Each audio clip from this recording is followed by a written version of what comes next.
What it do? What it do? Welcome. What's up? Yeah, you have to be old to remember that. I do remember that sort of. I'm older. Yeah. I'm 40. I'm older than yesterday. Oh my gosh, that's Yes. really, really old. Am I the baby I here? was gonna say, yeah, she's still rocking with that 40 thing. We both know you got girdles older than that. Russ. I can take it. I love the jokes. Oh, here's Kim. What's up? That was up. Where's Kim? Hi, Kim. I miss you. Hey, I there's invite you my every day, buddy. just so you know. I'm just There's my buddy Kim. Uh-oh, Yeah, really? She's the best chauffeur in the world. She gave me back to my a ride back to my hotel at Keto Palooza. Oh, nice. wow. Yeah, Yeah, she saw me hitchhiking out there. She's like, this poor SOB cannot possibly make it all the way back to the hotel. Let me pick him up. Nice. Yes. So I appreciate that. She's awesome. And Kim and Nicole were both awesome. It was great to meet them, hang out with them. But first things first, don't we have a health check of some sort that we need to make? Did you guys have a heart attack this week? I didn't have a heart attack. Who's had a heart attack? No heart attack. No heart attack. I think No heart Rick, attacks. I think we have a guest later who has frequent heart attacks, so we'll ask him about that. Yeah, it's that thin air up on the moon. I don't know if he's still in the ship. I don't know if he's still in the spaceship or not, but yeah, we're gonna find out Yeah. what he's doing. This is my man Rick. Yep. Nope, I'm healthy as far as I know. So I think Rick's had one heart attack so far. Is that what he said? Yeah. Just one. All right. Just one in 40 years. 1 in 40 years. That's not bad.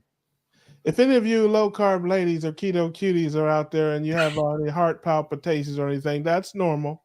That's normal. When when Big Daddy's on the show, I understand it. Right.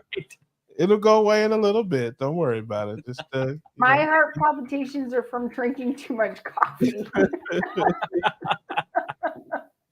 Yeah, you didn't have like one peanut or anything like you did like. Oh, okay. Well, since we're going there, Yeah, I need to do a check with everybody in the chat, and you can answer it. So my daughter had this thing. It's called a cocada, and it was like this big, and it's basically coconut and panela. Panela is unprocessed brown sugar, basically. So it was like a cookie sort of smushy sort of thing. And my husband and my son and my daughter shared it, and I took a bite like this big. So, and I felt extremely tired afterwards. It was this big. Listen, this stuff is in your mind. I'm telling you. It's like, you know. Okay, but this is not what I care about. This is not what I care about. Yeah. So I had a cappuccino with whole milk in it. What's worse, the coffee or the whole milk? Let me know in the chat. There you go. Well, from a carb standpoint, the milk, obviously, I mean, that's got a lot of carbs in it. It's a lot of carbs in it. That's true. But you do this stupid thing listen, I don't believe you. You're gonna be in the liar category with Adam here before this is all over. It's like, oh, I had one drop of Kool-Aid and I got the high. I don't drink the Kool-Aid. It's like, oh, I had one green pea and I got leprosy. I'm like, it's like you do this every week. It's like, oh, I had one grain of rice and I felt like I had Ebola. I'm like, but I ate a whole can of jalapenos and I was totally fine. So it's guys, like I'm going to be in the United States for the first time, for the first Thanksgiving in approximately 8 years. Whoa. I'm going to cheat. I'm sorry, because my sister's cooking. How's your kids? Uh-oh. Hey, listen, there's no cheating. There's no cheating. Oh, I'm going to be living life and eating Thanksgiving That's dinner. right. You're going to be living your life. Listen, this is my philosophy on this. Not that anybody cares, but we haven't heard it before. Hey, listen, I know you don't care, Adam. I don't listen, Kettle Corn. You're probably still on a Canadian high. You've been out there, you're probably feeling all strong like a lumberjack and everything. You're probably all still jacked up. Yeah, buddy. But it's like, man, listen, I don't understand. It's like I'm gonna live my life. I have all the knowledge and all the information. I know, to me, it's about minimizing and managing your carbs, not totally eliminating them. Just don't think it's realistic in this world to eliminate all your carbs. You just minimize and manage, pick your spots, but you're gonna have some. And to me, cheating just has too much of a negative connotation. It's like it's something to beat yourself up for, or something to be mad at yourself about. That's kind of the reason why.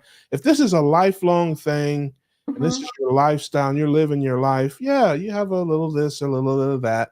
I don't think it's cheating. I think it's just living your life. So that's why I say that. Yep. I agree with you. Mostly.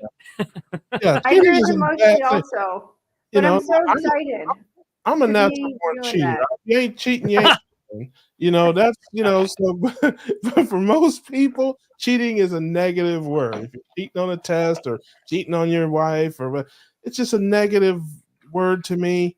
And I don't cheat because it's not a diet. This is not a temporary or transitional thing for me. This is my life. What I'm doing today, I plan to do tomorrow, the next day, and the rest of my life. So, that's just one crazy guy in Florida's opinion. And I'm going to be cheating in Florida. I'm just joking. I'm going to be living life in Florida. Yeah, man. Live your life. Live a little bit, man. Don't torture yourself. I think last time I had Thanksgiving, I cooked a Christmas dinner here that was like Thanksgiving, and it just wasn't the same. Christmas here sucks. It's not the same. They just want to drink and dance all night. It's not like Christmas movies with your hot chocolate, wrapping the last presents, Christmas Eve. No, it's just partying all. No. Yeah, right. Drinking and dancing is a lot more fun. Sounds like to me. Yeah.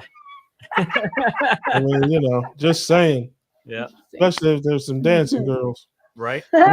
All those girls are dancing all night long. We're not allowed to talk about dancing girls on the show. Adam has banned that. It's on the list of things. It's like 178 things we can't talk about. And that's why. So, hey, Adam, what about you? Carb check. Yes, it's time for the carb check. You guys lose. I can already tell you. You're all losers. Let's see. I did good while we were in Canada, had 0 carbs whatsoever. And last night, I was kind of in the dumps about something last night. So I said, to heck with it. I decided I'm going to have some pizza. So I had pizza and a couple breadsticks. So now, mind you, everyone that's watching, I am strict carnivore, 0 carbs. I am at my goal weight, and I knew that this was going to cause pain and inflammation as soon as I ate it. Yeah. But it was a really rough day to deal with yesterday, so it was pizza and breadsticks for me. So I don't know but I just want you to, okay, ladies and gentlemen, I just want you to think about what you just heard. I am strict carnivore. I am not, except for the whole pizza that I smashed and the breadsticks. And then the breadsticks were made of meat. Just own it, man. It was a meat lover's pizza. There you go. Okay, but here's but here's the $1 million question. Where was it from? And did you eat like all the crust around it too, or just like up to the crust? Well, it was a place called Ron's Pizza, and it was thin crust, so it didn't have any like doughy crust or anything. So there you go. I thought you were gonna say Donato's because that's my spot. No. Oh, listen, Donato's Pizza, that's my spot here. They have one in Jacksonville. I got to go check it out and make sure it's authentic because I've been eating Donato's Pizza since the 80s. Oh, yeah. So it's like I know if it's authentic or not. Yeah. Yeah. Well, you might have me beat there, Lacey, this week. Man, I thought I was a shoe-in. I'm sure miss 1 grain of rice, 1 green bean down there. I don't eat rice. I don't eat rice. Rice is disgusting. But 1 green bean, yes. Yeah. one eggplant, yes. Well, I had the family here, as many people well know, because I did a video with my nephew. But I had little bits. I had a little bit of pasta and some beans and some potato chips and a couple of cookies, all over the span of 3 days. So I think you might have me beat there, Lacey. Yeah, I might. Although Yeah. the You need my little breadsticks were half cocadilla. cheese. They were half cheese. Literally, the breadstick was like this big around, and it was like 3/4 of the inside diameter was cheese. It was Yeah. insane. Adam just gained 12 pounds, everybody. Yeah, right. I Yeah. don't even get on the scale anymore. Yeah. No, you're doing great, brother. You're doing great. And no, I didn't feel bad. People always ask, "Don't you feel bad when you?" No, I don't. If I feel bad because I didn't have more cookies, I didn't have more. Do I you feel think you bad. mean like mentally feel bad? Like I did something bad? Because I never feel like I mentally am like doing something bad. But No, this- but like, people's like, "Oh, I ache or I have this or that," but I never did before. So it's like I never had any aches or pains before I started this life. So I don't know. If you had a bunch of aches and pains and then you start the life and they go away, then yeah, you speak that old stuff, then you have, but I never had any of that. Although the only thing I will say that I do know is if I eat too much of it, like day after day, like I was Thursday, Friday, Saturday, I will start to retain water and I'll feel like a little bloated and that kind of stuff. yeah. So I guess you could say that. But other than that, like any aches or pains or anything like that, nah. So, but yeah, you win, Lacey. I'm gonna go ahead and concede. I'm just gonna throw up the white flag. Right. You win this week. You win this week with the pizza and the breadsticks. Well played, my man. Well played. So I went almost 2 weeks without any carbs. Yeah. So yep. That's long enough. Yep. Last night was I lost my carnivore card, so I guess I got to turn it in. And Yeah. Listen, I don't even know what the rules are. No carbs. One day we're gonna have that conversation. We'll maybe put it out to the audience. How many carbs a week can you eat and still consider yourself a carnivore?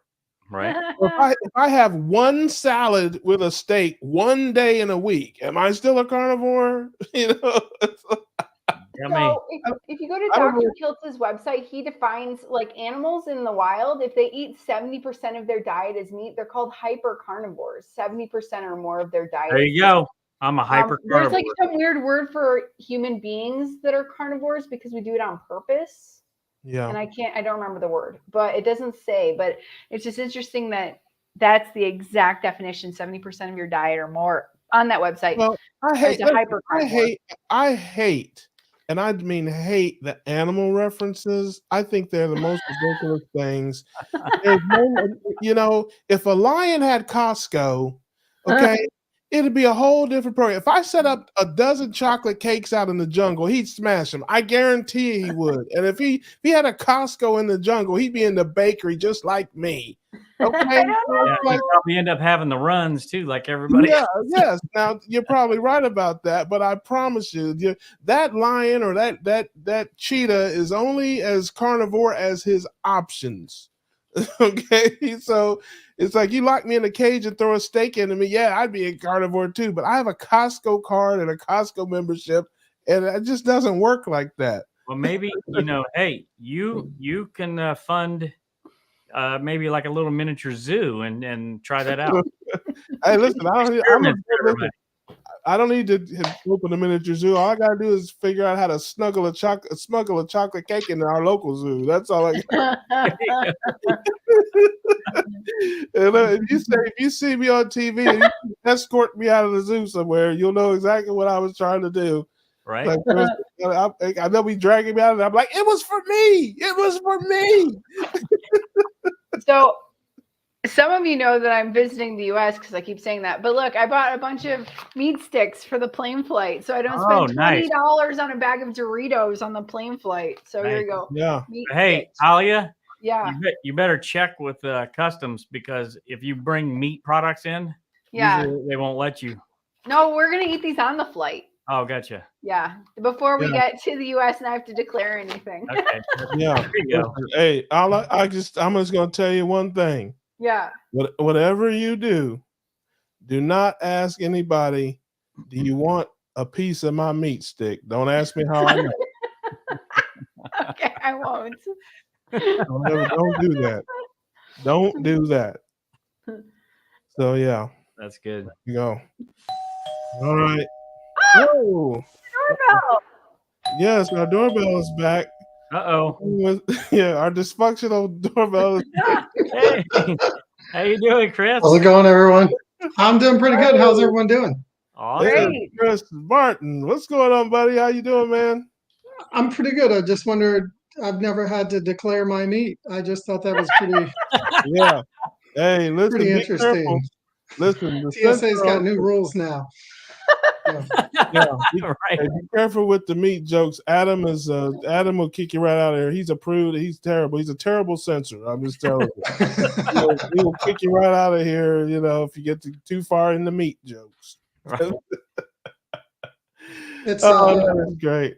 Yeah, Chris Martin, Coldplay in the house. I Yeah, was waiting for it. I have to say it like literally. Russ, you probably remember from Keto Palooza when I was down there, I was like, my name is Chris Martin, not the singer. right. Just to clear it up, just in case. Yeah, But right. I do that a lot. That's kind of like one of my running jokes, but I'm not going to name my kid Apple, so it's not.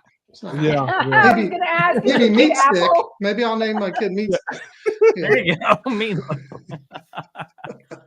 yeah. That Chris Martin joke only works with people who are into music. It's if you do that at the Baptist church, they'll be like, "Huh? What? Coldplay?" Yeah. You Only two among have the met people. before, so how did that happen? What is that? You two have met before. How did that happen? When I was down at Keto Palooza, we have a common sub between the channels. And actually, she just commented here a little bit ago. And when I was down there, she says, "Hey, you need to talk to these guys."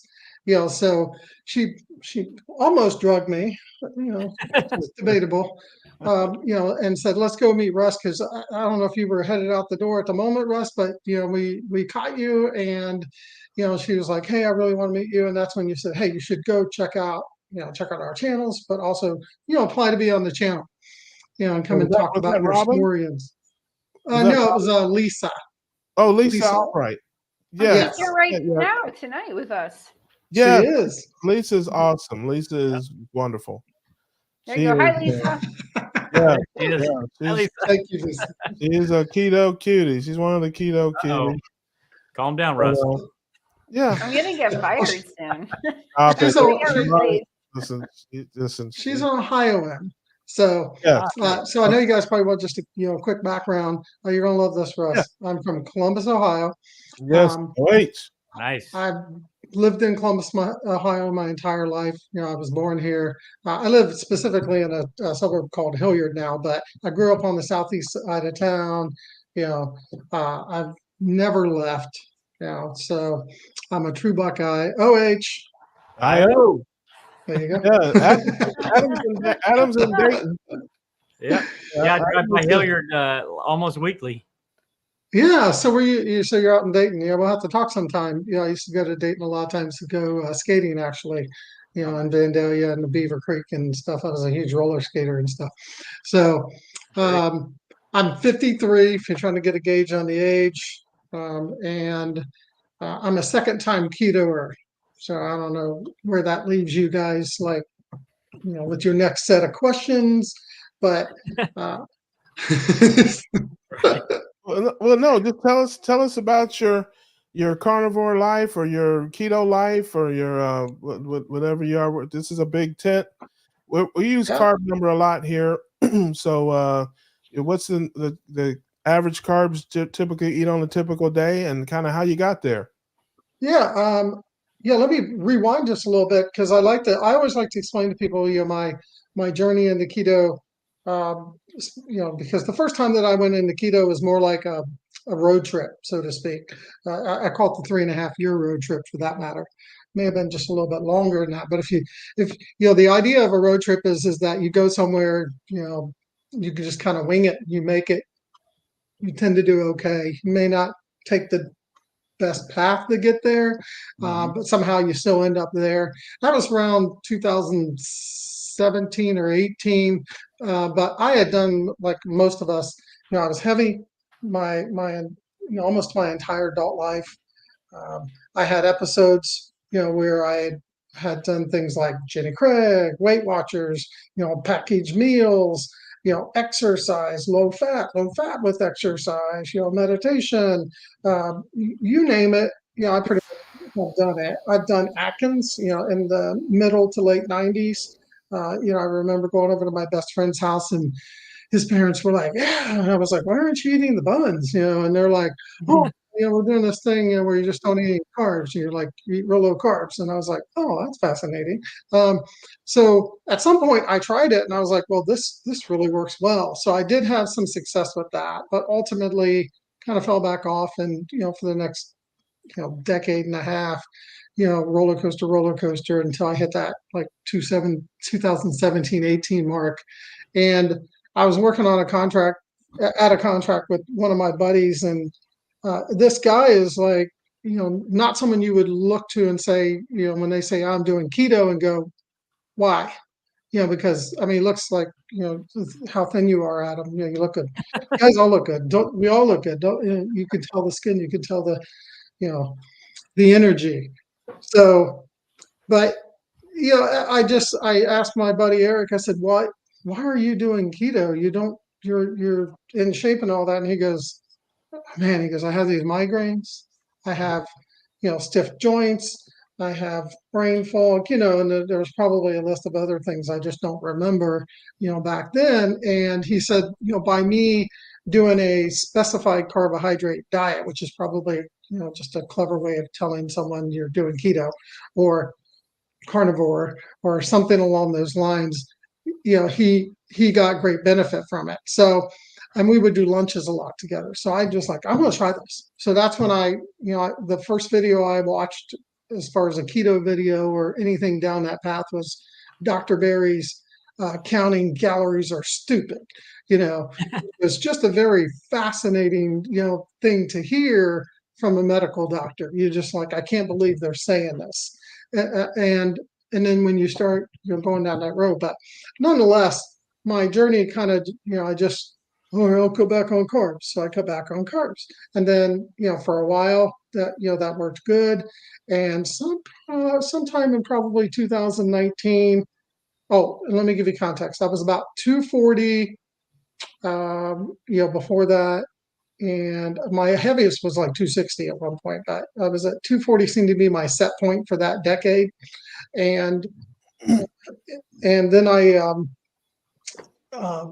like I said, started to lose weight and stuff, but it was kind of like an up and down on keto. And I was getting a lot of mixed messages, because I was watching one of your other videos where someone said you kind of get sucked into the keto snacks, or you get sucked into these dirty types of things that give you the illusion that you're doing keto, but you're really not necessarily doing keto. So you can obviously tell right away I'm more of a keto guy than I am a carnivore guy.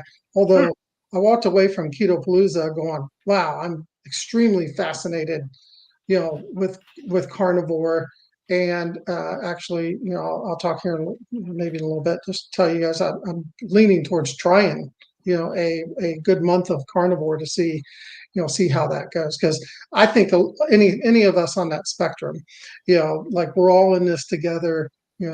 We're we have absolutely, but just to help you take a breath there. I know I like to talk a lot. Yeah, you're all right, brother. I'm not singing. Hey, we're all you're in the family, brother. You're in good hands here. I think it's important, something that you said, and I try to say it every broadcast, and I try to say it as much as I can. Our way of life, ketogenic living, wherever you're at, whether your carb number is 0 or 50 or whatever, ketogenic living is about so much more than weight loss. Mm-hmm. We are pigeonholed as a weight loss program. If you talk to anybody about keto, ketogenic anything, low carb anything, immediately, oh, well, I don't really need to lose weight. Yeah, but you're type 2 diabetic and you're on blood pressure medication and you got all these other problems, you're not metabolically healthy. And we know about dementia and Alzheimer's and infertility and all the things that ketogenic living is helping people with. I mean, it's so important for us, as I think, it's just my opinion, as we spread this message, to let people know it's not just about weight loss. It's about total health and wellness, with weight loss, of course, being a big part of that. But yeah, there's so much more, especially the neurological things. And that we know that when your body's in ketosis, your brain works so much differently. Your heart works differently. Again, total health and wellness. So I think it's important, that, and I think it's interesting that you came into the knowledge, I guess, of this life through somebody who really didn't have a lot of weight to lose, but was doing it for another reason. Yeah, I'm so glad you said that. I mean, the whole type 3 diabetes thing that they discussed. For me, when I heard my buddy Eric say that, I knew that it was, way more than just the weight loss. Although, selfishly, I'm like, I want to get this part off because that's the part that obviously weighs you down the most. But, Sure. one of, throughout my journeys, both of them, the number of things that it changed, some tangible, some intangible, unmeasurable, whatever, it's just like I'm wearing mediums now. I never had mediums before of anything, because that's what got me into this situation, because I would get the large drinks, the X large, or the, Yeah. super sizes and all that other stuff. So, but at some point, and I'll just kind of jump back on it because of where I'm at right now. But in 2019, I found Dr. Boz, and then kind of followed some of those other folks as well. But I really dedicated during that particular part of the journey. I was even in with Dr. Boz's pilot consistently keto course, in 2020. And then I started doing like a lot of exercise in 2020. I did 3 P90X3 circuits, but it took 2.5 years. And I know it's not about the weight, but it took 2.5 years for me to get down just under 200. But this time when I went into it with a completely different mindset, but with still the forgiveness of, I'm not going to get on myself if I go above my carbs that I said I was going to try to do today. I'm not going to get on myself if I'm accidental, something just maybe sabotages you.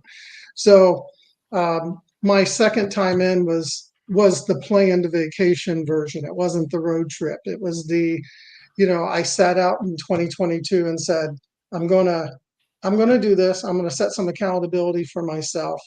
The accountability actually came through the channel, not because I was, doing it like to get into becoming a big YouTube channel. It was mainly for me to put myself out there and report every day. So I spent better part of 4 or 5 months, learning to do editing and recording, everything else that goes along with the channel, you guys know about. It's just a lot more work than what people see. Sound, I mean, just anything and everything. Surprisingly, preparing for the keto part, I felt like I was, because I was going to start doing the things that I didn't do before.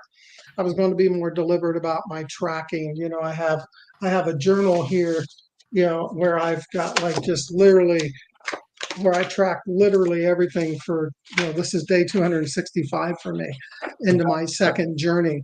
Well, tell us, Chris, what do you eat in an average day? What is an average day for you, and what is your carb number, would you say, if you had to put a number on it? Typically my carb number now, because I'm at my goal weight, I've reached that, which was just an arbitrary number I picked that I thought I needed, because I was just like, I don't know where. I didn't know until I got close to it that it was somewhere around here. And I'll give you this, guys. I have an identical twin brother who has always been the after pitcher. Wait for the joke to load. Okay. I used to say I'm the before pitcher. He's the after pitcher. He was always like down around 150, 155. And, I looked at him and I was just like, I don't see myself being that thin. So I ended up getting down to like 160 just as a marker. But, I hover between 163 to 168.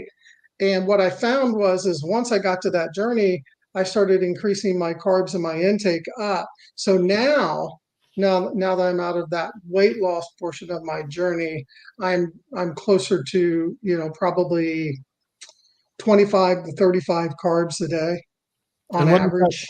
And what does that consist of? Where do you get that from? Vegetables, fruit, condiments, all the above?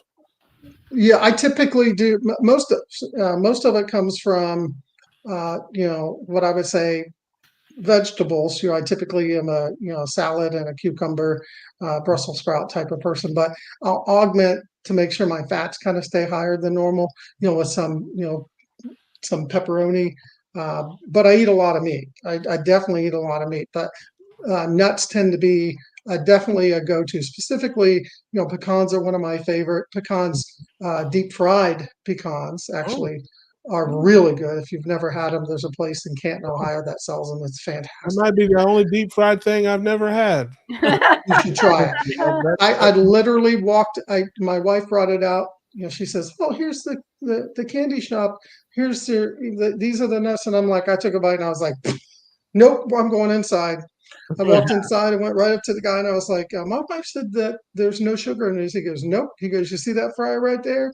We just dump a bag in, fry them in oil.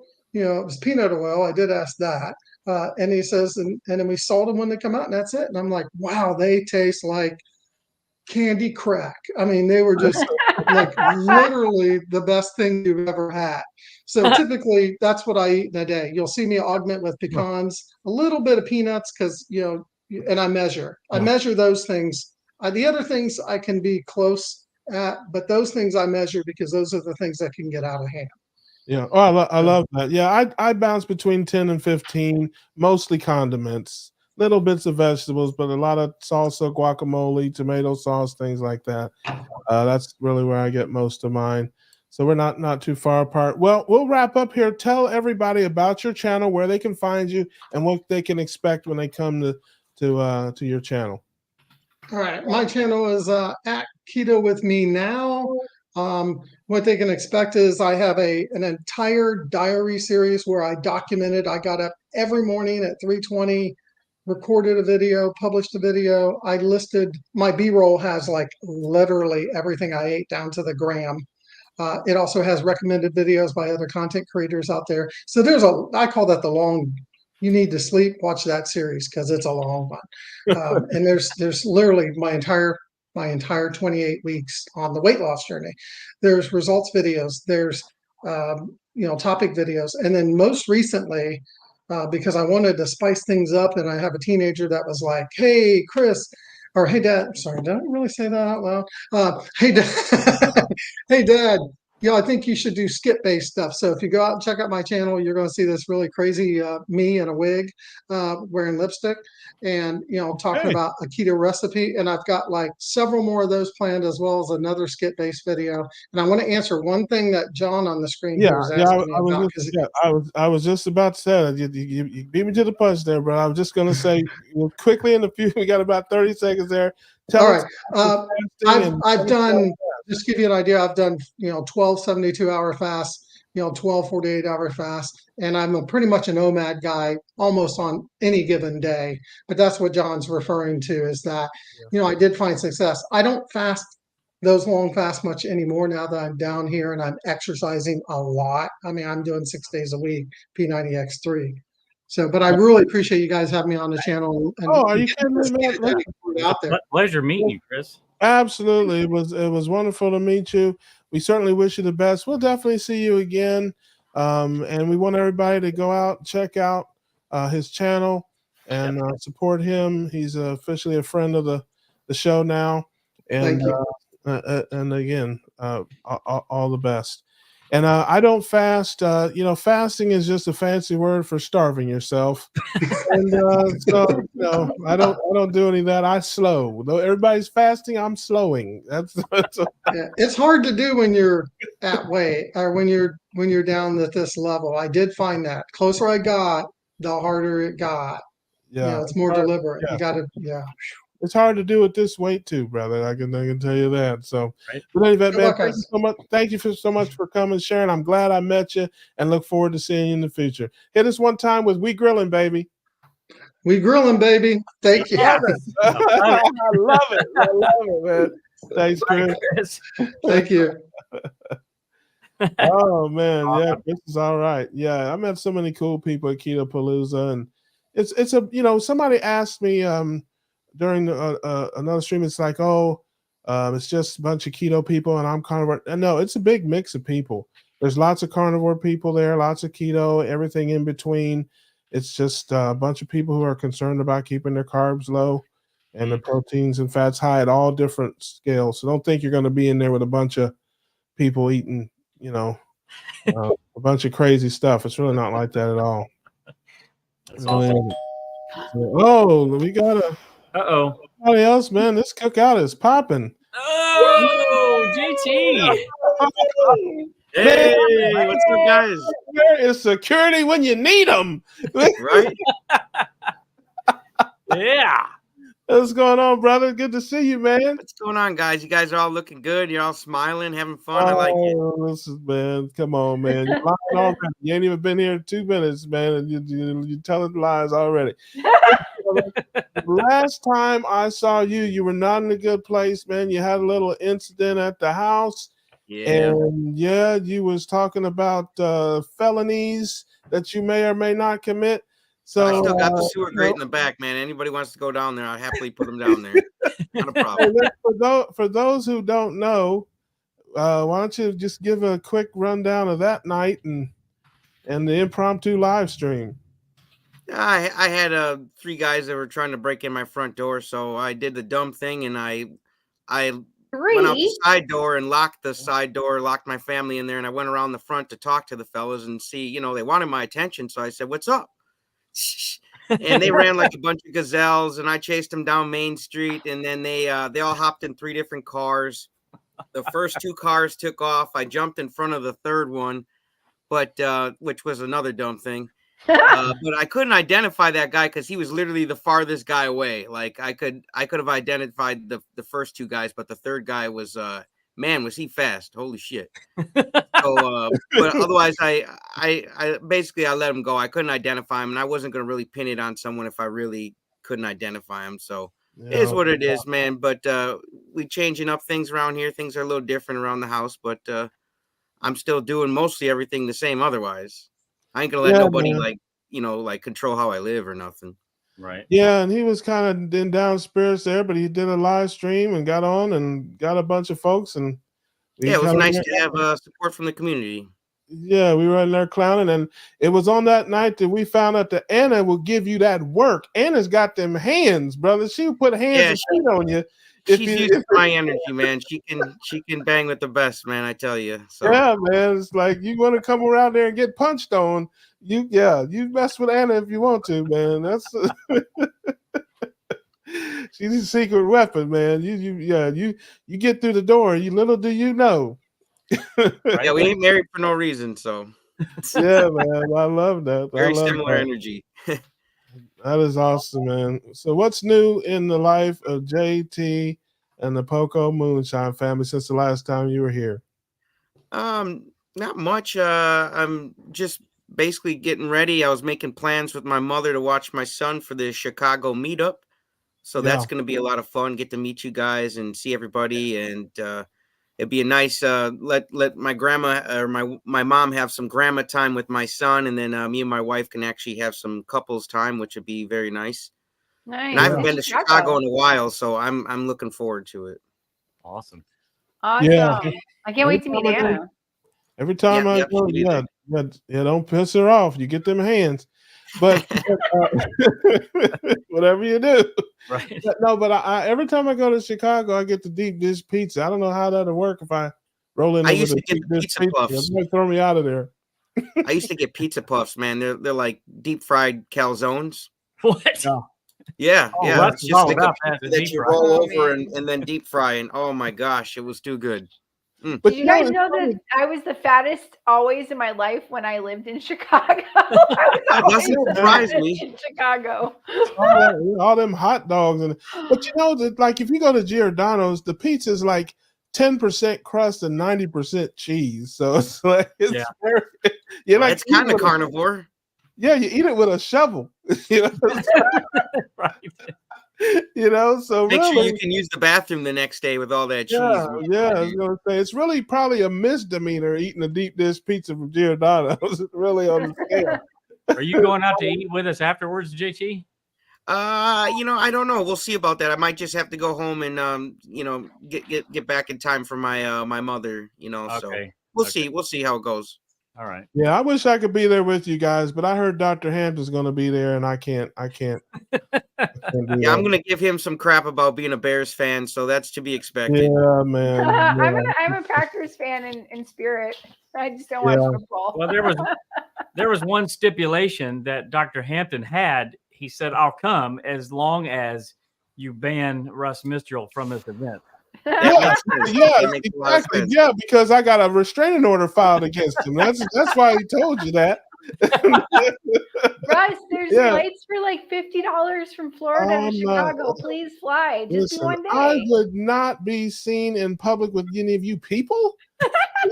What is wrong with you? This internet is close enough. I could point to you. I can, all that stuff, man. Grab you, Russ. I was in Dayton for 3 days, and I did not go within 6 miles of the Lacey estate. Yep. Okay, we have an internet relationship. That is it, man. Except for Kim and Nicole, that was different.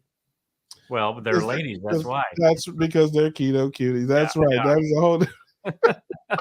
How come there are no carnivore cuties, man? The carnivores can't be cuties. Just ketos. Listen, they're all keto. We're all keto. You guys, you carnivores think yes, I'm carnivore, but you are keto. If you are maximizing your proteins and fats and minimizing your carbs, you are keto. You're all it's like Christians. There's a Baptist a Christian, but a Methodist isn't, or an Episcopal. They're all Christians, man. They're a little different, but they all believe in the core same thing, and that's how we are, man. We're one big dysfunctional wacko group of keto people. And we love each other, man. Despite all of our fights, we are all bound together by that common bond, which is ketones. Low carb ketosis life. I say it all the time. Your number 0, mine is 12. Our plates ain't that different, brother. 12. Lisa wants to buy a shirt. That's the number between 11 and 13, Adam. Just in case Adam's not good with numbers, words, anything school related. But yes, hey, there you go. Lisa wants a shirt. Adam is in charge of all the merch. There you go. KetoCookoutLive.com, KetoCookoutLive.com, and you can That's where I bought my shirts. Yeah, I'm guessing. Yeah, maybe she cut off the last part of that. It's probably the last part of it got cut off, and I don't want to pay for it.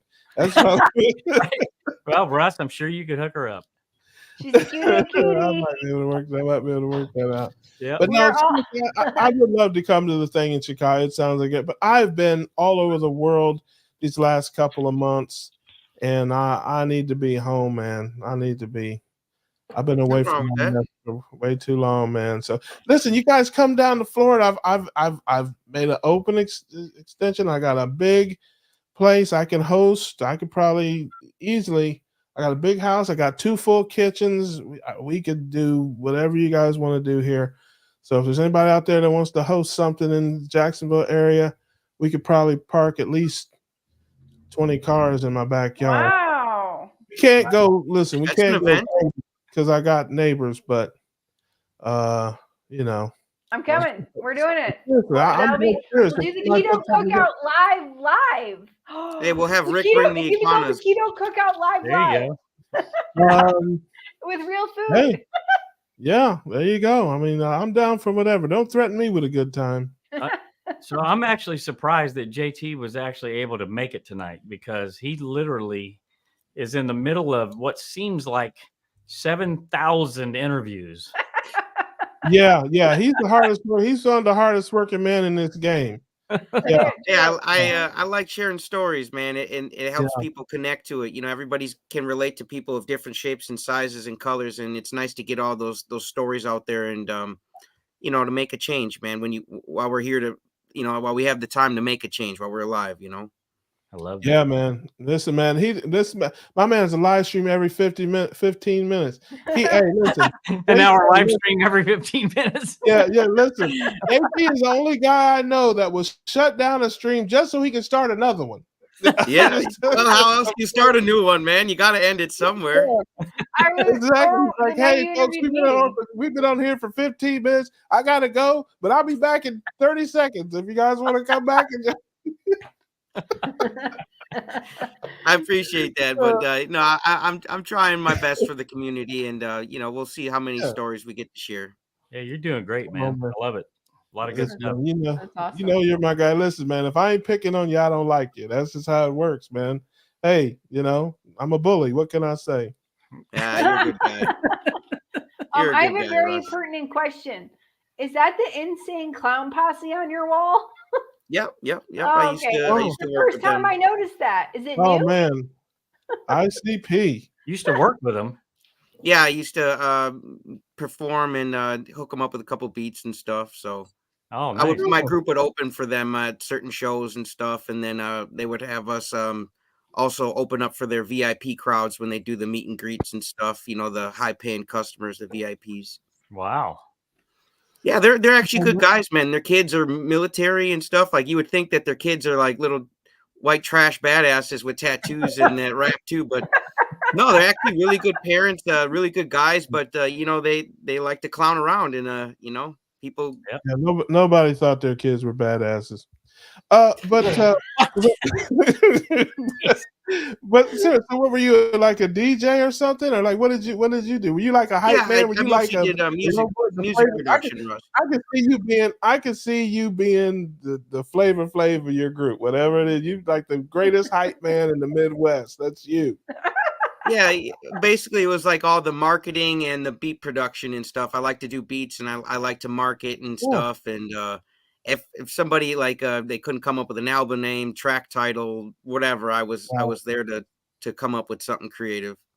Oh, nice. I love that, man. Yeah, I played clubs for music for a long time. I spent most of my youth in clubs and studios as a younger man. So yeah, that was a previous life. Well, that's great. Yeah, man. It was fun.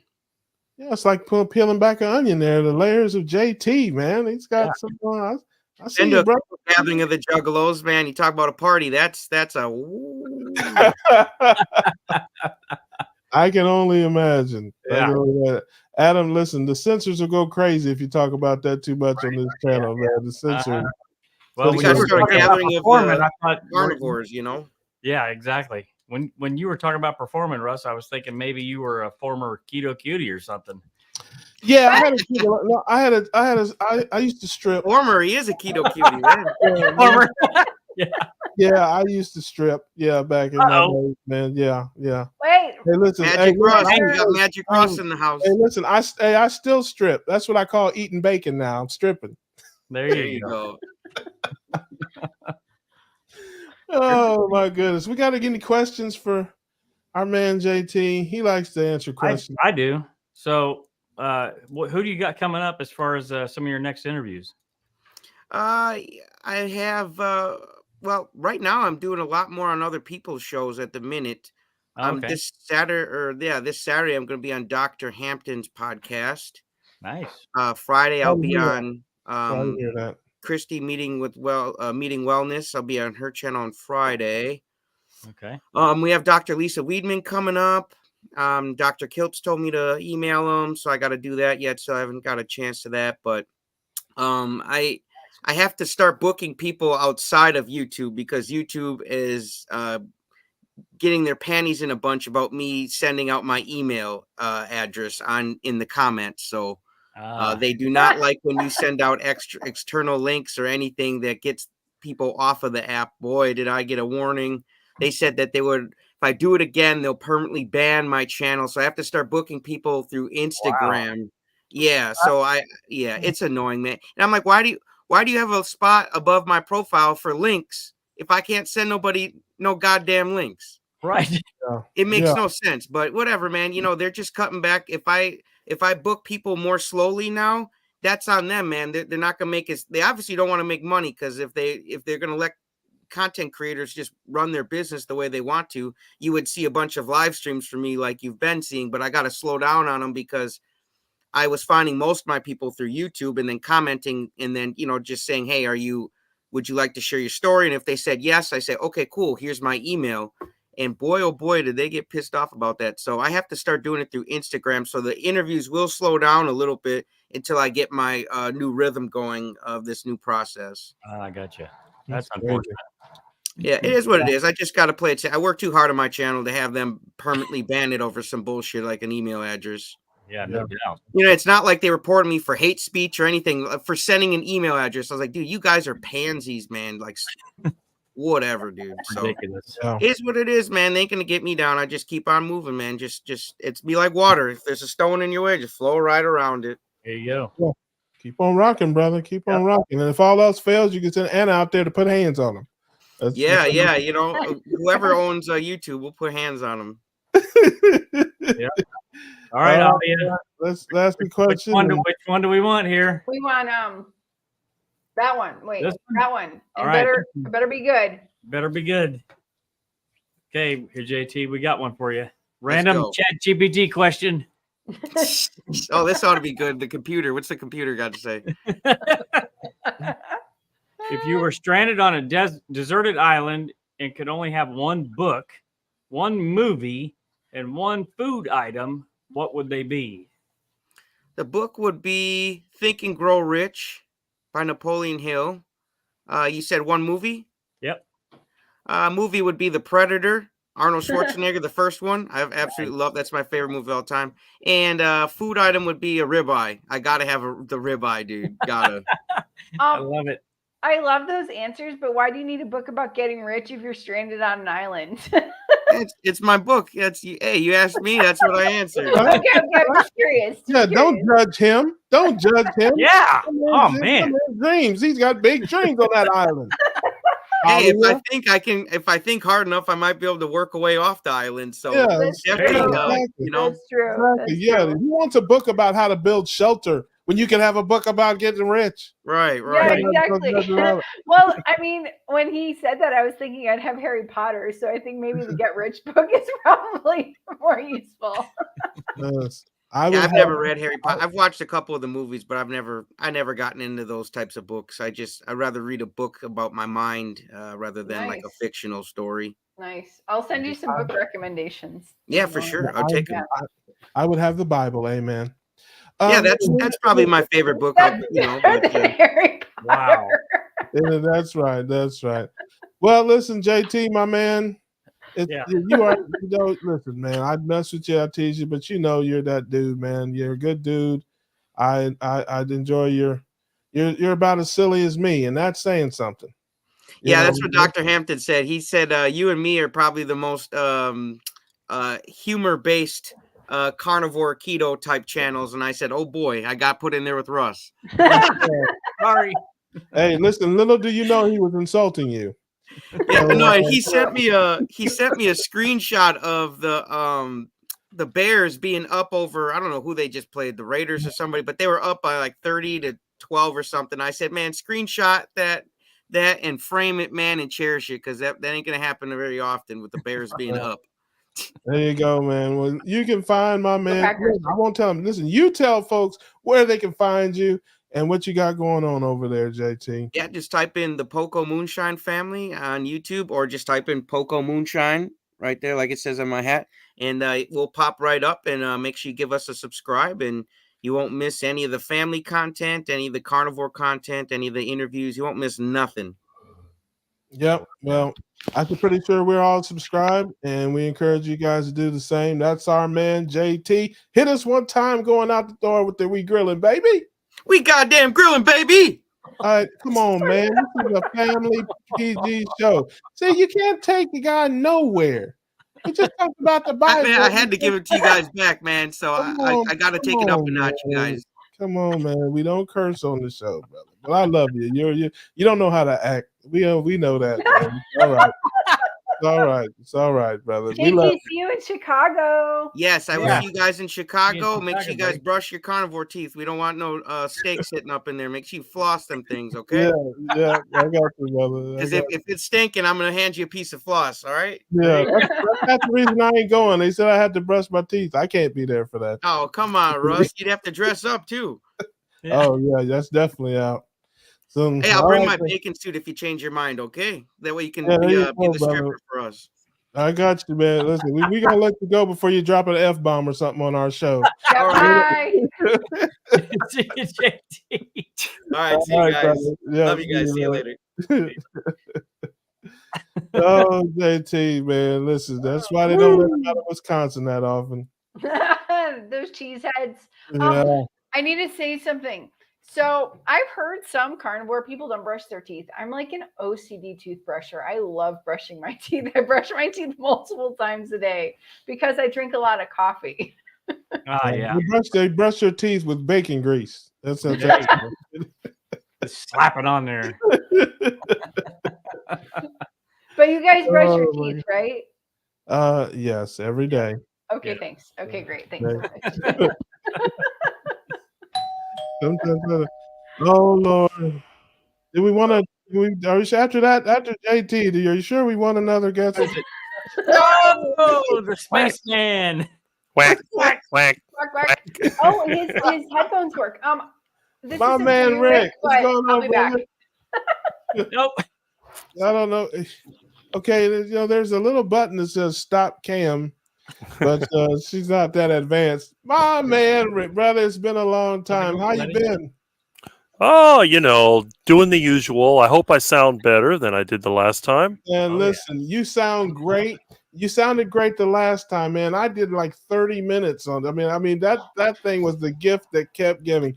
For those who may not know, he had a microphone problem on a stream. We were on a stream, I don't know, months ago, and he had a microphone problem, and it sounded like he was in the space shuttle, and it was the worst microphone ever. But we wore him out for like an hour on the stream. We went on about his mic and one small step for man and the moon landing and the lunar eclipse and you name it. And somebody was asking about scurvy. Does he have scurvy? I'm like, no, but his microphone's got scurvy. We just it was nuts, man. It was nuts. But it was a lot of fun. And he was a good sport. He laughed at it. And I think he even threw in a couple jokes on yourself in there, man. It was a great stream. We had a lot of fun. The funny thing is, this is the exact same microphone. Yeah, this time you plugged it all the way in, I guess. I don't know. No. What it was, there was a bad capacitor in the audio mixer, so I had to change that. Now it's fine. Oh wow. Gotcha. I got you, man. But yeah, no, you sound pretty good. Well, man, listen, everybody knows the Mopar man pretty much, but there may be somebody that's been living under a rock who doesn't know who you are, man. So tell everybody where you're from and about your story. Well, I'm from the third world. I'm in Miami, Florida.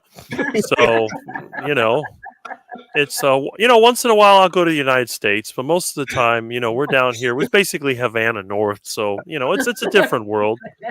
But there are benefits to living here. We have some pretty tasty wildlife. We got nice fat ducks running around and delicious iguanas, so it's not all bad. Nice. Yeah. Are you now? Do you really? Okay, listen. Okay. There's nobody here, but you and me. Okay. Do you really eat iguanas, or is that just a joke? I can go to my freezer and grab one and show you. I always have iguana available. There's no need to do that. Now, I just wondered because I heard that a couple of times. But you are quite a jokester, okay? So just kind of like me. So I don't always know where the truth begins and the jokes end. So I'm just like, yeah, I've never heard of iguana tacos. So I just didn't know what to think about that. But that's real. I guess you don't have iguanas in your part of Florida yet. I'm sure there's some in the summertime and that. I mean, it does get a little colder up here than it does down there. But outside of a pet store or somebody's tank in their house, I've never seen one. No, I get them from the yard. They were eating my tomatoes and bananas, so I decided, hey, what better way to take care of them than to take them to the kitchen? That's what I do with the naughty ducks, so that works out pretty well. Yeah. Now, of course, ducks. I mean, I think a lot of people have eaten duck. You can get duck in restaurants, but yeah, iguana. No, I didn't know that. That's interesting. So I've never. those iguana are basically like squirrel, right? Yeah, they're pretty much feral. They're considered invasive. They're taking over. I mean, it's the same thing with the ducks we have here. We have Muscovy ducks, and nobody wants them around. Well, a few people do. I do. I love the ducks. I love to feed them. I eat their eggs. I love to watch the ducklings doing their thing. Every day I open the door and there's a bunch of ducks there. That's always a highlight of the morning, getting to watch the ducks. And what do? Basically, they eat, they poop, they mate, they play around in the water, just like a lot of people. Right. Yeah. Russ. No, I got we you. have a question here from Brett. I don't poop. Thank you. Go sit. Or lay off the cheese. Brett, my man Brett, who's your carnivore? Do you eat pythons too? I haven't had a python yet. I've seen a couple of them, but I've never caught and cooked one. But from what I've heard, it takes some skill to make them palatable because they can be pretty tough. Pressure cooker, man. I got a pressure cooker. Nothing survives the pressure cooker. I would fry them, just like all my other heart attack foods. Nice. Yeah. I have a question for the Floridians. So I was researching butchers yesterday around where I'm staying, and they had gator steak at one of them. Should I try gator steak? Well, I mean, gator meat, gator tail is delicious. So yeah, why not? Nice. What about you, Russ? What do you think? Gator steak when I'm in Florida? $14.99 pounds. I think you're grown and adult, and you can do whatever you want to do. That's what I think. I don't have any. It's probably too lean, I would say. Isn't it? What do you think, Rick? It depends on what gator you get it from. I mean, there is some fat in gator meat. It also depends on how you prepare it. If you're smart, you'll cook it in lard. I'll cook it There in you lard. go. I'm gonna cook it in lard. I love my lard pot. There you go. I always got lard in my refrigerator. That's a basic thing for a heart attack diet. You got to have lard. Yeah, That hits you hard, yeah. I carry mine around my midsection. But tell me, what is the texture of that meat, like gator and stuff like that? I've never partaken. Is it like chickeny? Is it fishy? Is it Texture wise is more like fish, more like a large fish. Flavor wise, it's somewhere between seafood and chicken. It's like either a white fish or maybe a white meat chicken. It depends. It's like on iguana. The tail tastes a little different than the legs. And I've never had gator legs, but I've had gator tail. So yeah, it's sort of like between chicken and seafood. So is it like a fish like tuna? Or like no, like a white fish, like the kind of fish they make fast food out of. It's something like that. Mm-hmm. Yeah, I would eat it. I never have. I mean, if I wouldn't buy it, but if somebody had some, I would probably nibble on that. I'd take a shot of that. I'm not very adventurous when it comes to the diet. I keep it, pretty much between the lines there. I don't do too much stuff there.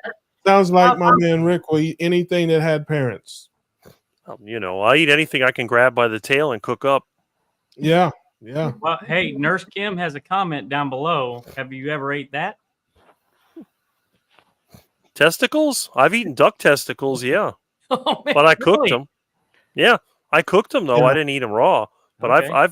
I've eaten the testicles and I've eaten the corkscrew that goes with it. Yeah. Listen, Nurse Kim is about 35% pervert.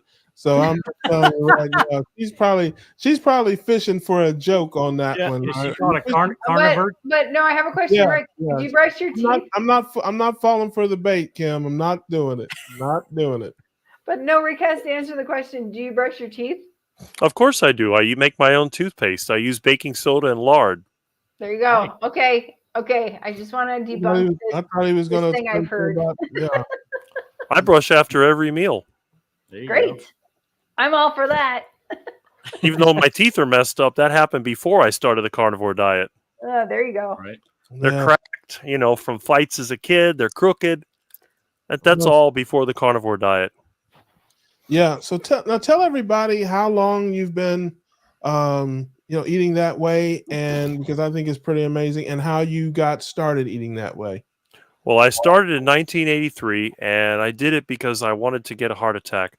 I was sick and tired of being so small and so skinny and weak. It was extremely embarrassing. The girls were bigger than me in junior high. And I thought, you know what? I don't want to be around. I don't want to go to high school. Just want to get sick. Maybe I get in the hospital or something. I wouldn't have to go to school. I didn't want to drop out of school. I figured, hey, if I had a heart attack, I can't go to school. So, what's wrong with that? What's the best way to get a heart attack? Eat as much fatty meat as you can get in your mouth, and use lard, and don't use that margarine. Use real butter. Do whatever it takes. And since I already like that stuff, it was easy for me. It was fun. Yeah. Plus, I got I broke my arm falling through the roof, and then I was stuck at the house by myself. Had to cook for myself. I didn't know how to.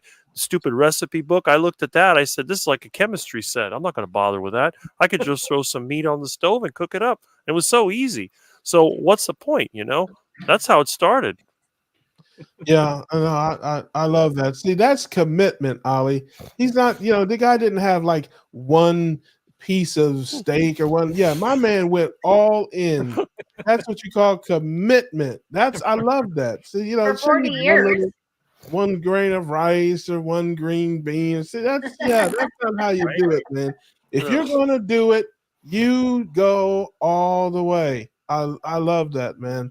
I love that. So tell us about like the changes in your life when you started it, kind of what came about of it.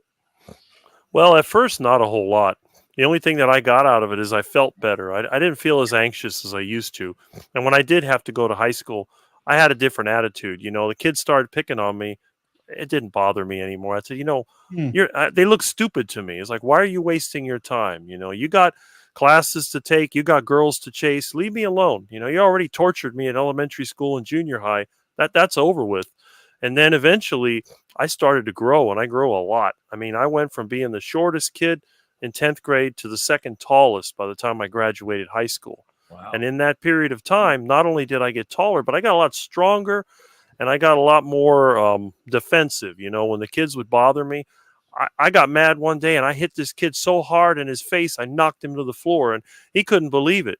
Once the word got around, I mean, I was in the office for a while, but I didn't get in trouble for it because I got picked on so much. I hit him good, just one whack, and he just went down, and nobody could believe it. So, by that time, they weren't bothering me. And after that, I never had a problem. I went through 11th and 12th grade, never got picked on, never had an issue. In fact, a lot of kids wouldn't even talk to me. They just let me be. They didn't mess with me. Wow. So there you have it, kids. If you're having trouble in school and you start the carnivore diet, you'll grow 6 inches and you'll be able to knock people out. Just the power of meat. It's amazing. It changed this man's life. He's a Golden Gloves. He went from an outcast to Golden Gloves. I think that's great. But again, going back to what we were talking about earlier, mental health. There's so much new, stuff coming out about, cholesterol and being good for your hormones and being good for your overall mental health. We had, folks on last week talking about anxiety and depression and things like that, and changing their diet and all that has helped them so much with their anxiety and depression and other mental issues. So that doesn't surprise me at all. And these are the things we got to let people know about. Because like I said before, it's always, just a way to lose weight. No, it's so much more than that. There's another thing that happened that I didn't expect is my grade point average went way up. I used to be sort of below average, and then I was pretty much straight A's, starting in 10th grade. Yeah, the teachers were scared of you, man. That's right. But you're gonna knock him out. Around here. Yes, guys running around here with blood running down the side of his face. He's eating everything. And that parents knocking people out. Give him good grades. Get him up through here. The only thing that had me worried is that every year they would check us. They do like a physical at the beginning of the year, and I remember the 11th grade when they checked my blood pressure, it was really low. So, because my arms were so skinny, they said, well, we have to get a smaller cuff. And they got the one they use on the little kids, and it was still low. It was like 90/60.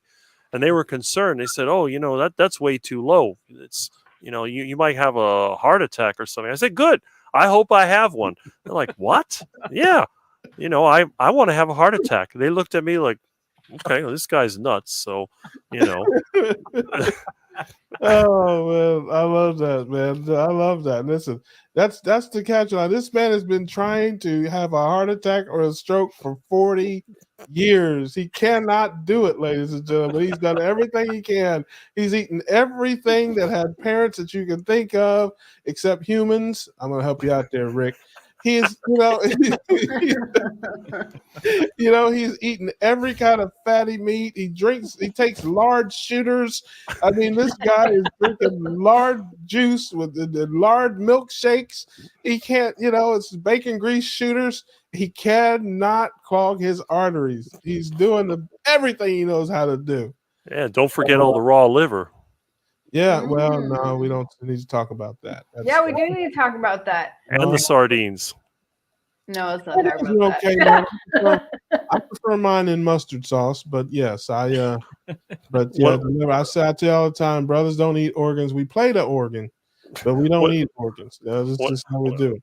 When I was in 10th grade in the cafeteria and the kids used to bother me, I would eat sardines and I would eat raw liver, and they would get so disgusted. Nobody wanted to even get near me. A lot of times, they'd like to spit in your food or mess with you. And boy, when they saw that raw liver, they're like, oh, that's disgusting. It was fun, I tell you. Go to high school, Skid Row? I went to Southwest High School down the street. It wasn't that far away.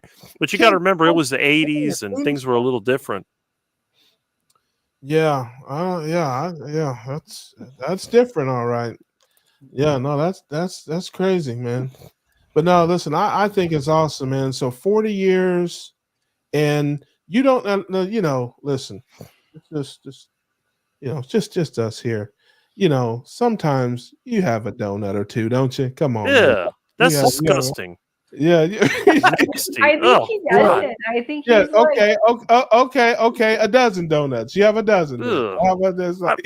If somebody give me, it's like I joke about it. Donuts are for cops. I'm not a cop. I've found donuts left over after a office party or whatever. You know what I do with the donuts whenever I got them? To the ducks. I give them to the ducks. Yeah. And I let the ducks. The ducks sometimes eat them. Some ducks are picky. They won't eat them. I just gave the ducks cheese balls today. I had never really seen these things. I was thinking about them nasty curly things they had when I was a kid, the Cheetos. I hated those horrible things. They looked like pork rinds, but they tasted like crap. And then they turn your face and hands all orange. They're just filthy, nasty, disgusting. I told my mom, just give me some pork rinds. Oh, that's bad for you. I'll take the pork rinds. Pork rinds are flavorful. They don't stain your fingers or your clothes. No. And they smell good. And they're really, really delicious. And you want to make a heart attack burger? There's nothing like pork rinds to make those burger buns. I was just about to say that. Plus, you had the added benefit that it just might clog your arteries. That's right. When you're on the heart attack diet, you got to maximize the fat. The more fat, the better. That you don't want to have something like, oh, maybe I'll have a mild heart attack. No, you want to have the Widowmaker. Yeah, when you go, you're going, oh, and you want to go, Elizabeth, I'm coming to join you. And just there's no saving you. By the time 911 gets there, you're gone. Yes, you don't even want them to bring out the defibrillator. You want them to be hopeless. You want them to just they just don't even open it up. Don't even. They just put the towel over your face and call for the morgue. That's it. He's gone. They get there. He flatlined about 5 minutes ago. I bet he's a carnivore. Yeah.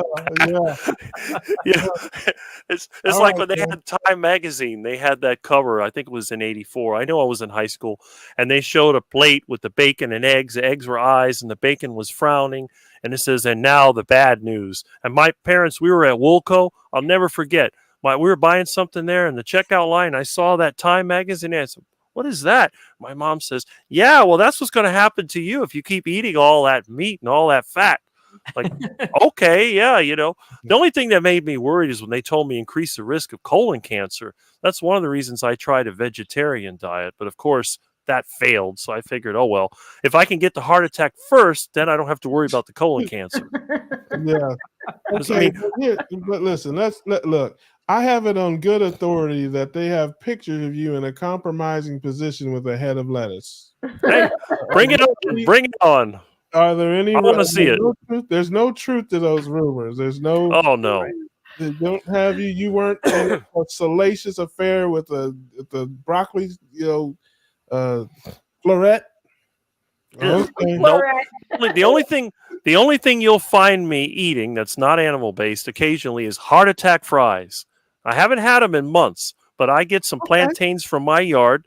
I cut them with a French fry cutter and I fry them in pure tallow.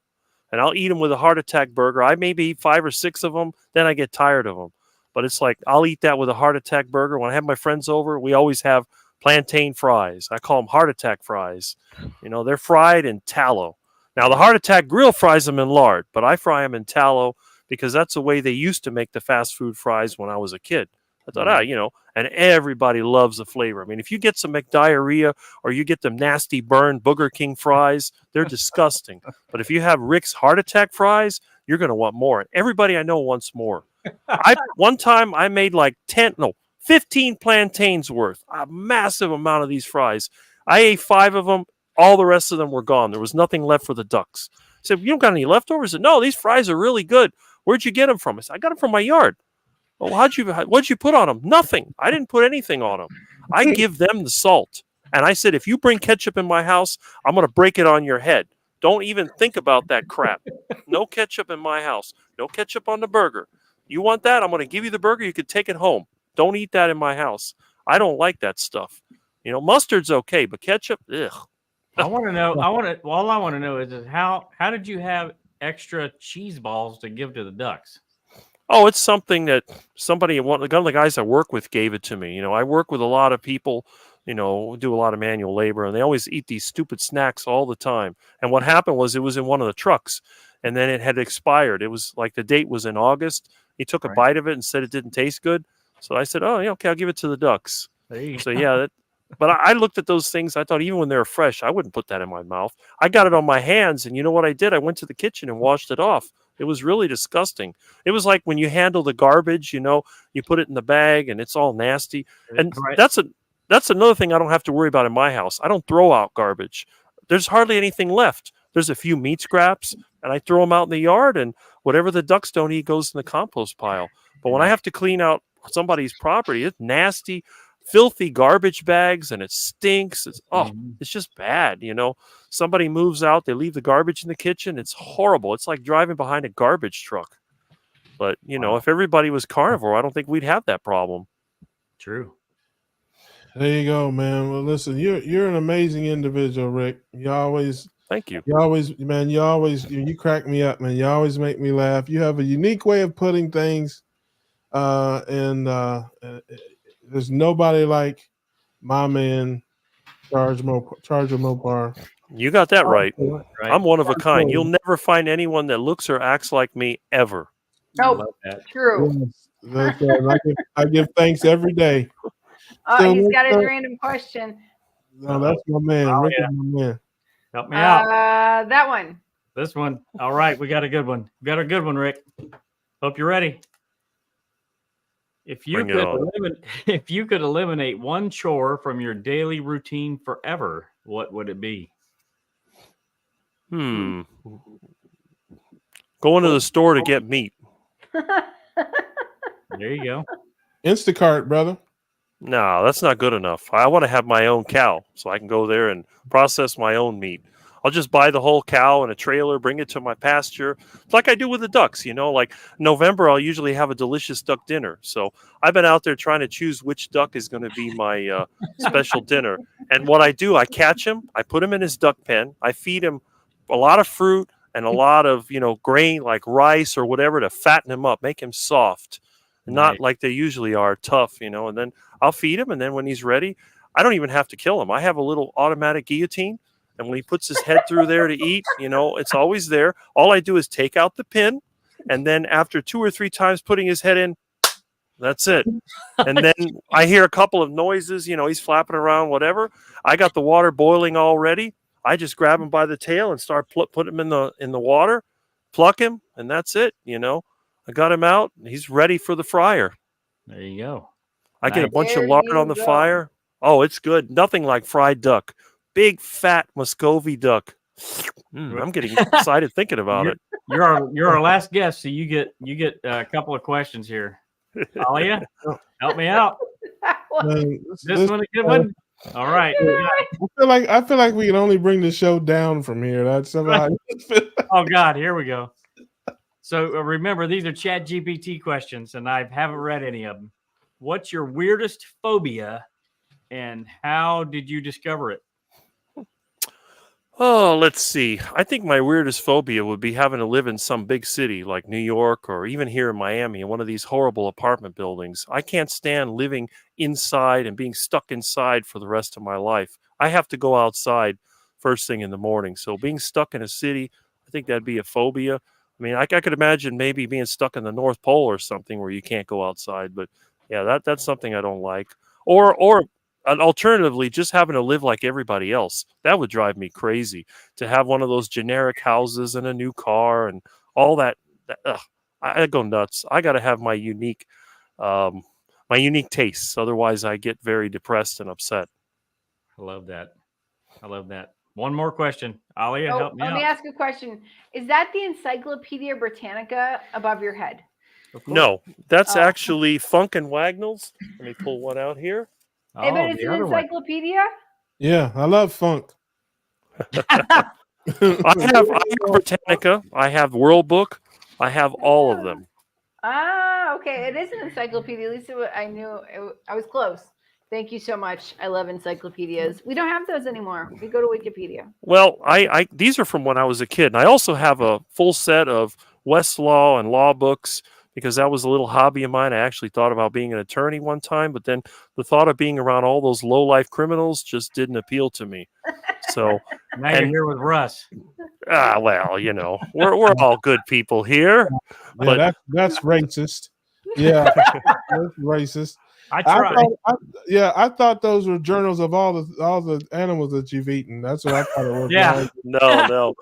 But the other thing is that I like to have books because one of the things I hate about a lot of houses I've been in is that they're very bare and there's an echo whenever you talk, especially like the Cubans they have around here. They like everything tile floor and very bare. They don't like anything on the wall.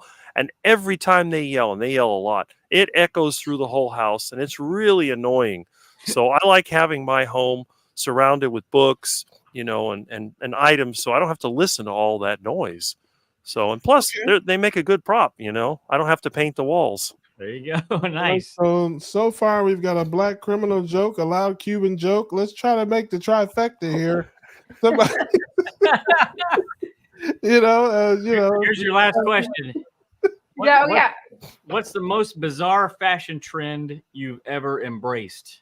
Here we go. Well, I guess the same thing that I still do now. Grease down 1950s hair. There you go. With lard. Are you with lard? Yes, always lard. Listen, I know somewhere in that closet you got a duck feather suit that you were styling in, brother. I never could get one. I wish I had one, but I never could get one. You got the duck feather suit with some iguana shoes, man. I know you are high. There you go. Well, I do have an iguana belt that I made. That I do have. You go. Oh, nice. Get you some gator shoes, man. Get you some gators, man, with the duck feather suit, like a duck feather zoot suit, man. Oh, that reminds me of Tom and Jerry. I get a zoot suit. Yeah, man, you will be fine, brother. You will be that dude. I just got to use a coat hanger for the shoulders like he did, Yeah, there you go. I think the hat was made out of a lampshade, and then he made the zoot suit out of hammock or something like that. Oh my God, man, listen, man, Rick, dude, you're one of a kind, man. You are a good dude, man. I always enjoy listening to you, watch you. I see you in the comments. I appreciate your support, man. I know you're a fan of the show. You check in with us, man, and I'm so glad to catch up with you and have you on the show, man. And guys, check him out. Check out his channel. Tell folks, quickly what they can expect when they come over to your channel, man. What they can expect to see and hear. Well, you're going to expect just little pieces of my life. I mean, the carnivore thing is popular, but it's not my whole life. the channel I started actually for my old cars and some of the things that I do, some of the repairs I do. I would make more videos, but I'm using an iPhone 6. So hopefully when I get a better camera, something is more portable, I'll give more, more of my life. Not that anybody wants to see it, but it is kind of funny seeing somebody like me in a image conscious town like Miami. I'm sort of like the old Miami meets the new Miami. Everybody now is trying to pretend to be something they're not. And as for me, I don't care. If you don't like what I am, you don't have to look at me. Hey, listen, nobody wants to see my life either. It doesn't stop me. So, hey, There you go. come on in, brother. The water's good. I got to get down there, man, one of these days and get some of that fried duck, though, brother. I got to. There you go. Or fried iguana, whatever's running around. I grab it by the tail and cook it up. I like the meat fresh. So if Mr. Ducky was running around, within 2 hours, he'll already have his feathers off and he'll be in the refrigerator waiting to be cooked. Yeah, let's just start with the duck, brother. We'll take this thing just slowly. We'll graduate to the exotic animals, brother. We'll just we'll start with the duck. I don't know. You got to try. You got to try the iguana. You're gonna love iguana. No, I don't have to. I don't. Yum. Nope. Iguana is delicious, especially when it's fried. Oh, it's so good. Yeah. If you like fried chicken, you'll love iguana. There we go with the racist. Hey, don't racist. Have you seen my videos? You see my videos on heart attack chicken? I'm not racist. I love fried chicken. That's right. There you go. Ain't no fried chicken. Now, I don't want the collard greens, though. The collard greens are a no-no. Fried chicken, yes. Collard greens, no. Collard greens are nasty. Oh, they're disgusting. The only thing worse than collard greens is kale. Kale is absolutely sickening. How can anybody even eat that crap? The only way that you can eat it is by cooking it with ham and bacon for hours and hours and hours. Exactly. And throw away the collard greens and eat the bacon. Hey, I do that too.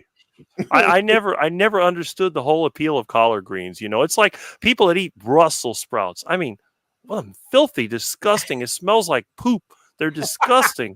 I mean, Brussels sprouts are nasty. How can you eat that stuff? I'll tell you, this is how you eat Brussels sprouts. You fry it with bacon.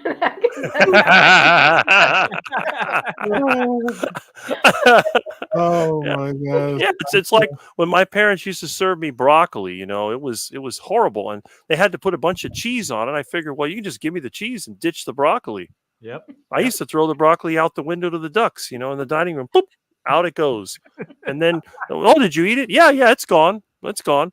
I don't see it. Where is it? Looking under the table, looking around, look out the window. I don't see it there. Until my mom one time went outside and saw the food flying out the window of the ducks eating it, and she figured it out. Oh, he's throwing it to the ducks. Like that oatmeal. That was the worst. Oatmeal was disgusting. Oh, that's like barf. Yeah, exactly. It's horrible. My mom used to put brown sugar in it. She thought it made it better. It made it worse. Yeah. I said, this is just terrible. I can't eat this crap. No, then they make me sweet barf. Oh, and then make me drink Ovaltine. That was horrible. I don't know if you've ever had Ovaltine. It's nasty. It's like mud. It's disgusting. Look, we have a kale recipe. 3 pounds of kale with 4 large river stones for 3 hours. Turn off the heat, then throw away the kale in the trash and eat Exactly. This concludes the cooking segment of the cookout. And I know vegans that have made kale smoothies. Can you imagine that? They put fruit and kale in a smoothie. Oh, it's horrible. My dad used to do juicing, and he put that disgusting watercress. That's another one. That was awful. I don't know if you've ever eaten watercress. It is bad. Oh, it tastes like weeds. You go out in the yard, pick some weeds, throw it in a blender like I did in my video. It's a terrible. The smell is enough to make you sick. It's like when you cut the grass and your mower's all wet underneath and you got to wash that out. That's what it smells like and looks like. That's what tea smells like to me. Tea is like taking sticks in water and letting them soak. It's like, why do you want to drink that? He'd rather take a stick and clear off the toilet before he goes to the bathroom. That's what sticks are for. No more TikTok. My parents used to take me to the Chinese restaurant. And they had a buffet there, and they always served tea. And I smelled that tea. I said, "What is that? The Chinese bath water? That stuff's nasty. Oh, it's good for you. I don't want to drink that nasty stuff." Oh no, number 4. Russ.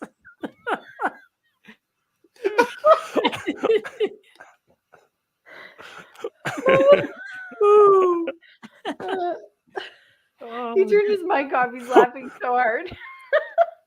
Talk amongst yourselves.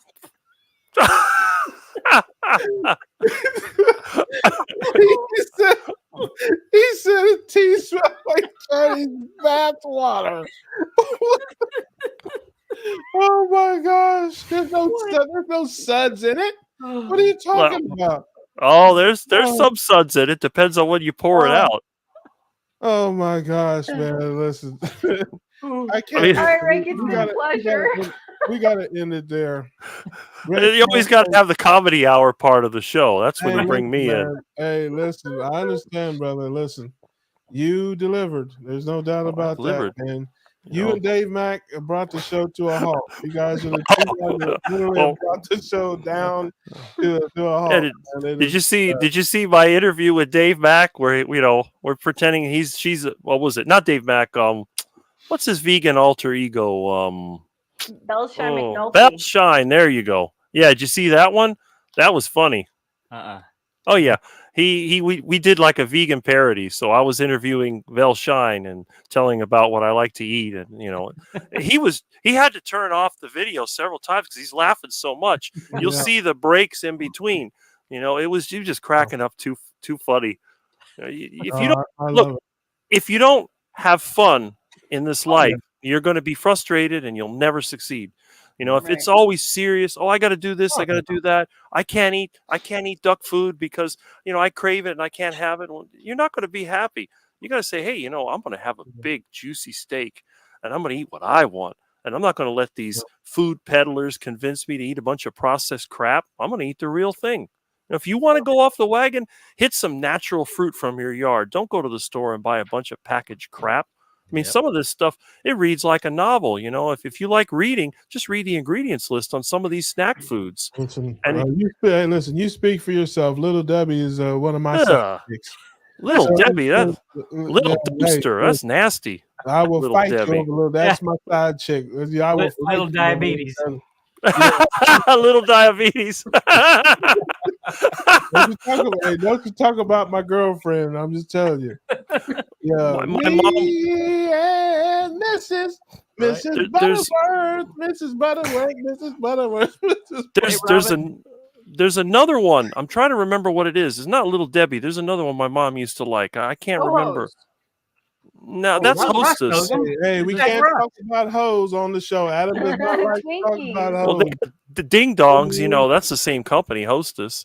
Ding Dongs and Ho Hos, and what was the other one? Twinkies. Twinkies.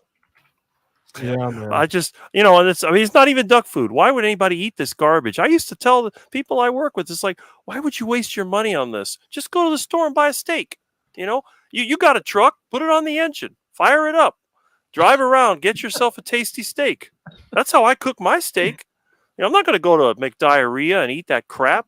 I'll just go to the Winn-Dixie, or, if I have to, I'll go to the horrible Publix. I hate that place. But Aldi, whatever, whoever's got a sale on meat, I'll buy some meat. I'll throw it on the engine. I'll have myself a lunch in 10 minutes and I'll be eating good. They'll be over there at the McDiarrhea sitting in the drive-thru waiting for a bunch of duck food that's barely edible. I mean, then washing it down with a nasty old soda. What's the point? These statements are the opinion of Rick Charger Mopar, and not the opinion of the Cookout or the Keto Cookout. And we're not giving out medical advice. If McDonald's is listening and they want to send some buy some free coupons, it's at Homesick Buckeye. Hey, I'll take a donation, but it's got to be a piece of meat. I don't care if it's an iguana or a steak. You send me the meat, I'll eat it. You can have the duck food. I'll give you all the duck food I find. That's what I normally do. When I get duck food, I ask the people I work with, you want any of this crap? And if they want to eat it, they want to eat the chips and all that, go ahead. But whatever they don't eat goes straight to my house to the ducks. There you go. You are the man. There you have it, ladies and gentlemen. Well, Rick, we appreciate you, brother. Thanks so much for coming by and hanging out with us, man. And we'll do some things, I'm sure, in the future. He's a good friend of the show. Yes. 40-year carnivore. There he is, ladies and gentlemen. It's up to you whether or not this has affected his mind or not. But yeah, don't use me as an example. You'll scare away all the new carnivores. All right, brother, man. Well, we appreciate you. Go check him out at Charger Mopar if you aren't already. And like, subscribe. And, brother, we appreciate you. He's part of the family. Absolutely. Bye, Rick.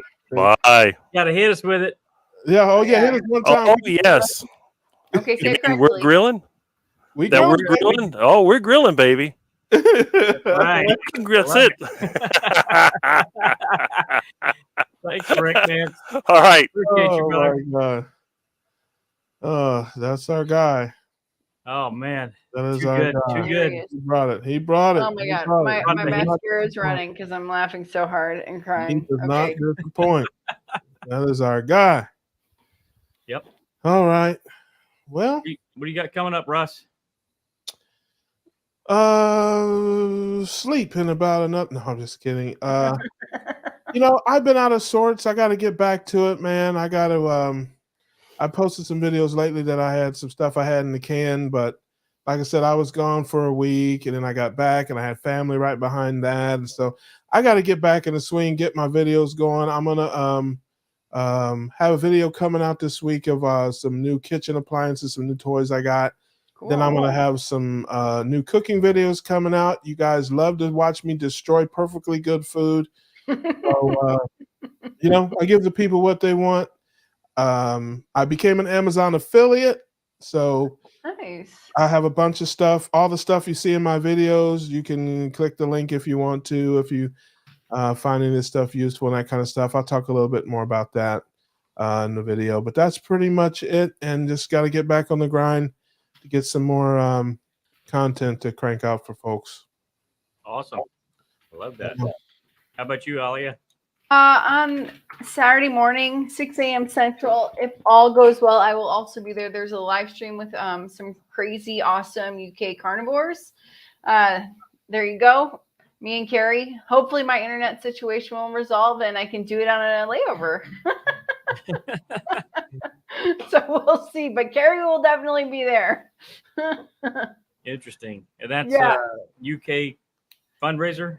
Yeah, it's a UK fundraiser. They're going to share their success stories. Let's make some money for the documentary. There you go. Everyone, please go pay the GoFundMe. Thanks so much. Right? Yeah, that's awesome. Yeah. Very Other cool. than that, I need to make some more videos like Russ. There you Yep. go. I'm going to make some more videos. Yep. Same with me. I've got 2 interviews I need to get up. So I've just been super busy with the documentary and the film footage from that and getting things planned for the Chicago meetup. We're going to have marketing materials that we got to get ready and stuff for that. So eventually we may get to the point where we can actually hire somebody to do a little bit of that kind of stuff to offload that work so I can work on more content for my channel. I got a lot of cool ideas. I just don't have time to implement them. I'm waiting for Russ to come by and give me a hand and we can get things done. Yeah, hold your breath. He wants me dead. Pretty much. So we're looking for a replacement for Adam on the cookout. So we're taking applications. Right. Nobody can replace Adam Lacey. No, He's, we realized that last week. yes, thank you. How dare you? How dare you say we held it down? I don't know what, but you were in some type of ketosis euphoria if you thought we held it down. It was not held down. It was flapping like a flag in the wind. Well, man, I was confused after with having to deal with willow sticks and the like. It was very confusing. So Oh. Yeah. Crap it outside will do that to you. In a hole in the ground. Mess you up. Yeah. So you guys did a good job, considering, because there were some things that we didn't actually plan for, like background and some other Yeah, things. exactly. Yeah, I noticed that. I'm like, we don't have our background, and then we had all kind of stuff going on. But hey, we powered through it, and you guys came through in the end too. We were able to catch up with you guys, so I think it was a great show, and we just do the best we can here. Yep.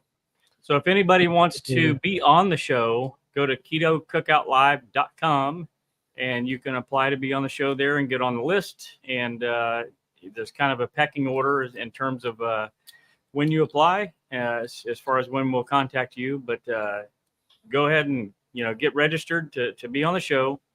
And you don't have to have a YouTube channel or any kind of social media account or anything like that. As long as you have a computer with a microphone and a camera or a phone, you're good to go. Yeah, you don't even have to have lights, man. We've had people show up on the show in darkness. No, you can live in your car, man. Becky, she lived in her car. So hey, come one, come on. We're one big happy family. Yep. With that, I mean, I just want to say a huge thank you to everybody that visits us each and every week. All of our subscribers. Absolutely. Much love to everybody. We truly appreciate the love and support that you guys show in the comments. It helps us each and every week to keep things going and try to bring new guests to you every week and make things fun and light and have some entertainment for everybody that's a little different than everything else. And we truly appreciate you. Absolutely. Well, I could have said it better, but I won't. Right. Beautiful, Adam. Thank you so much. I couldn't have said it better. That's outstanding. He's absolutely right. We all feel the same way. We love bringing the show to you. We love making you laugh and smile. Hopefully you learn a little bit too, but laughing and smiling and is the reason we're here. Absolutely. Till next week. That's right. We grilling, baby. We're grilling, baby. baby.